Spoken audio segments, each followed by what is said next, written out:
अहम खबर शामिल करेंगे। वजारत खजाना ने माहाना मौशी आउटलुक जारी कर दिया है। तरसीलात ज़र, दरामदाद बैरूनी सरमायाकारी में इजाफा रिकॉर्ड किया गया है। FBR महसूलात नॉन टैक्स आमदनी में इजाफा रिकॉर्ड किया गया है, जबकि महंगाई में कमी और रुपए के कदर में इजाफा हुआ है। रिपोर्ट के मुताबिक करंट अकाउंट खसारे में 2 माह में 80.9% कमी रिकॉर्ड की गई है। मजीद तफसीलात जानेंगे उमर हयात खान से। उमर, आगाह कीजिएगा। वजारत खजाना की जानिब से माहाना माशी आउटलुक रिपोर्ट में ये कहा गया है कि तरसीलात ज़र जो है रवा माली साल के 2 माह में 44% इजाफे के साथ $6 अरब के करीब रही हैं। बरामदात में 7.2% और दरामदात में 13.8% का जो है वो इजाफा रिकॉर्ड किया गया है।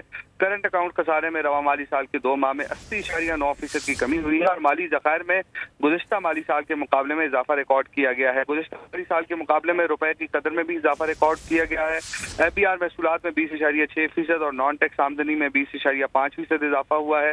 महंगाई में जो है वो 23.4% से कम होकर 9.6% पर आ गई है और सितंबर और अक्टूबर में महंगाई की शरह में मजीद कमी की जो है पेशगोई की जा रही है। बड़ी सनतों की पैदावार में 2 माह में 2.4% जो है रिकॉर्ड की गई है और मालियाती खसारे में 72.1% का इजाफा रिकॉर्ड किया गया है। मालियाती खसारा 225 अरब रुपए से बढ़कर 387 अरब रुपए तक जो है वो पहुंच गया है। जी ठीक है, उमर हयात खान हमें तफसीलन आगाह कर रहे थे, आपका बहुत शुक्रिया।